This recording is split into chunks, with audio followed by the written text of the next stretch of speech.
What's going on, everybody? Cody here. Where'd you get that? Welcome back to episode 3 of my top 5 comics.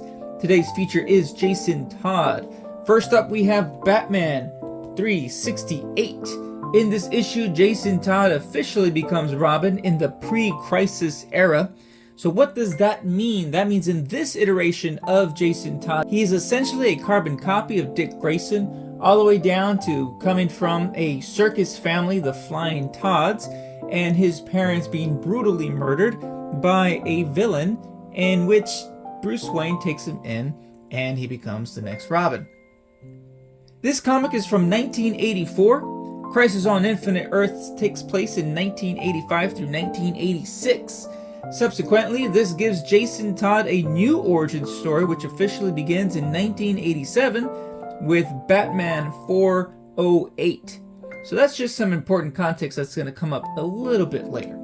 Which leads me to our next comic book, Batman 428. This takes place in 1988. In this post-crisis issue, we have the death of Jason Todd. Jason Todd's mother betrays him and hands him over to the Joker, who infamously brutalizes him with a crowbar before locking both Jason and Mom in a warehouse rigged with explosives, which blows up and killing them both. Now, why did they decide to kill Jason Todd here? Well, though initially popular, the characters as written by Jim Starlin was not well received by fans following the revamping of his origin by Max Allan Collins in Batman issues 408 and 409. This led to DC Comics holding a telephone poll in 1988's A Death in the Family storyline to determine whether or not the character would die at the hands of Batman's nemesis, the Joker. The poll ended with a narrow majority of votes in favor of killing Todd, resulting in his death. Next up is the biggest key in my collection that I'm lucky enough to have added to the PC recently.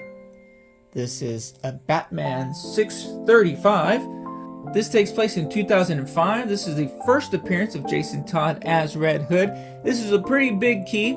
Now, about this issue, there is a new villain that shows up and he is murdering people, and which of course brings ahead to him and Batman facing off. Now, the next issue though, this is Batman 638. For the first time, we figure out that this new villain, the Red Hood, is actually Jason Todd. So during this issue though, it's pretty cool because Red Hood captures the Joker and brutally beats him with a crowbar, which is very reminiscent of the way that Joker beat Jason Todd. In the last panel of this issue is when we see the big reveal: Red Hood is Jason Todd. Subsequently, for the first time, we learn Jason Todd is actually back from the dead. But how? How does he return? Well, I am glad that you asked, because that question leads me to the final issue of my top 5 Jason Todd comics in my PC. That would be Batman Annual 25. So with all the questions of how he came back, everything is answered in this issue. It is here we learn about his resurrection, and not to be confused with Crisis on Infinite Earths. Infinity Crisis is an event which began in 2005 through 2006. We see the hero survivors of the original Crisis event decide it is time to go back to Earth, and they do, which ultimately causes chaos, destruction, and a whole lot of death. Superboy Prime becomes the focal villain, with Alexander Luthor pulling the strings. We know that this particular crisis led to a whole lot of changes in the DC continuity timeline, but we don't really get an explanation on how exactly. Enter Batman Annual 25. Alexander Luthor has convinced Superboy Prime that they need to return to set things right. It is here Superboy starts to punch his way out, cracking and breaking time and space itself. We get a glimpse of some of these alternate timelines getting warped with the regular timeline. This includes bringing Jason Todd back from the dead. Superboy Prime alters Jason's fate. Instead of dying from the blast, he lives. Jason is given this new life, and he awakens in his own coffin.